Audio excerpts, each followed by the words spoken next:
What is up, everybody? Welcome back to another episode of Filmflix, where we analyze films from Netflix database of over 4,000 plus movies. So you can choose what your next watch is. Today, we will analyze a cult favorite, Fight Club, released in the year 1999.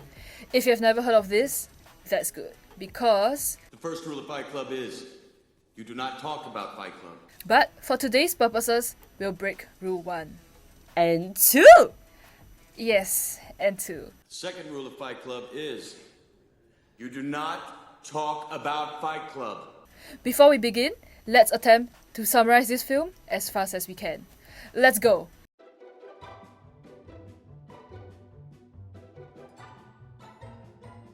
The unnamed narrator, played by Edward Norton, attends a support group as a form of therapy to help his insomnia and depressing emotional state. Through the support groups, he meets Marla Singer, who he later develops a complicated relationship with, and Bob, who he befriends.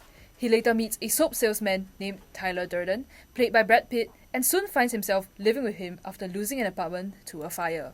The two men starts a small underground club at the basement of a nearby bar, which eventually grows bigger and bigger in members and popularity.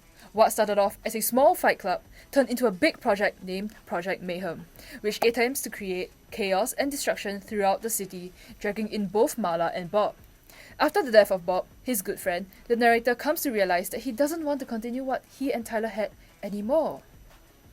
But wait, the movie soon reveals that the narrator is actually Tyler Durden himself. What is wrong with you? What did you just call me? Say my name. Tyler Durden, you fucking freak. What's going on? Whoa, this film is too juicy. Where can we even start with analyzing this? Well, something that really stood out to me in this film was the editing done by chief editor James Haygood. Fight Club uses much of their editing to tell the story, which is why today's episode will be focusing on the editing.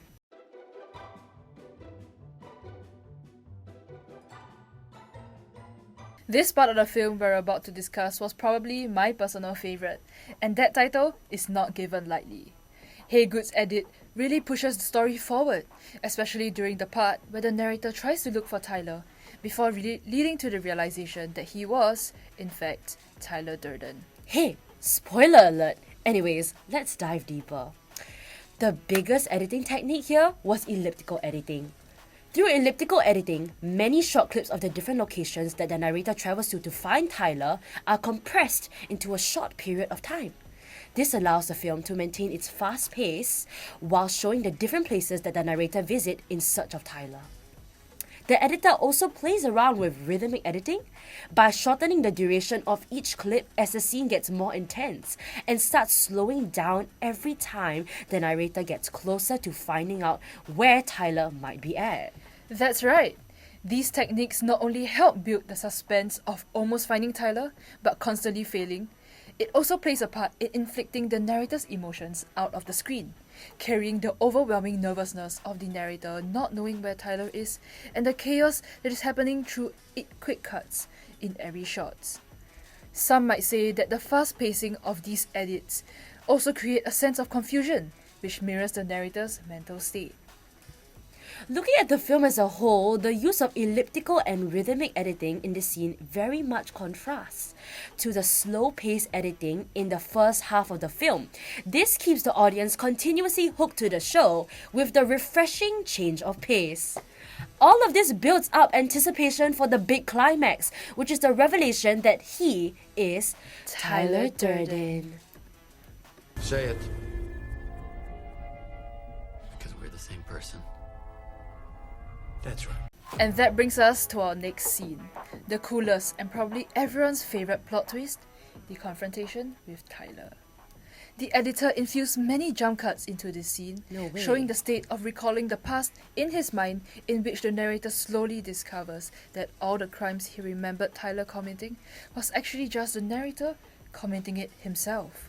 As Tyler slowly pushes the revelation to the narrator that all of Tyler's actions were his too, we are brought through the retelling of the past through jump cuts. With the jump cuts used, it recontextualizes the events that happened in the first half of the film to the audiences as the realization unfolds for the narrator himself. Not only does it create the mind-blowing plot twist effect to the audience, It also explains all the confusion and dissociation that the narrator feels throughout the film from not knowing Tyler's projects. Like Project Mayhem, To the betrayal Marla felt when the narrator kept telling her that Tyler Durden is gone. after the narrator went through his sequence of flashback and realizes that he was Tyler, he fainted and the screen faded to black. He then woke up with the scene totally different, with the only similarity being that he was still in bed. Though this was just a simple fade to black edit, it helped tell a crucial element of the characters. By this scene, the audience and narrator already knew about both of them being one person. So it was impactful as it showed it's how crazy. much the narrator was not in control with Tyler's personality resurfacing, despite knowing that they're the same person. It solidifies his mental issues and intense delusions, and the extent of Tyler's control and influence over the narrator's thoughts and feelings.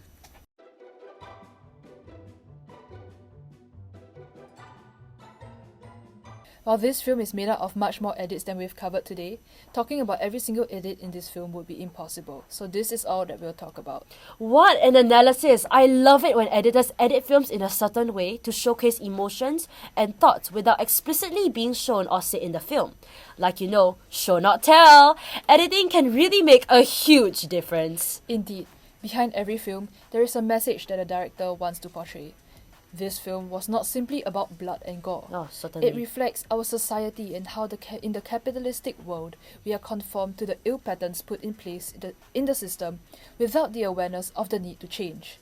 In the case of Fight Club, the hidden message was about how people indulge in the poor system of consumerism and superficiality to derive happiness in this dystopian workforce that we all live in. This happiness often comes from materialistic goods and money, and not things that people should value more, like human connection. Tyler encourages that concept. Wow, and Tyler also represents us if not for societal norms. He pushes the narrator to go out of his comfort zone to step into a life path of liberation and freedom of action and expression in true authentic emotions like pain and true joy. But to what expense? Tyler's approach was to go to a violent extreme to embrace human connection and liberation through fighting. But is Tyler's way of doing things truly the way to achieve liberty?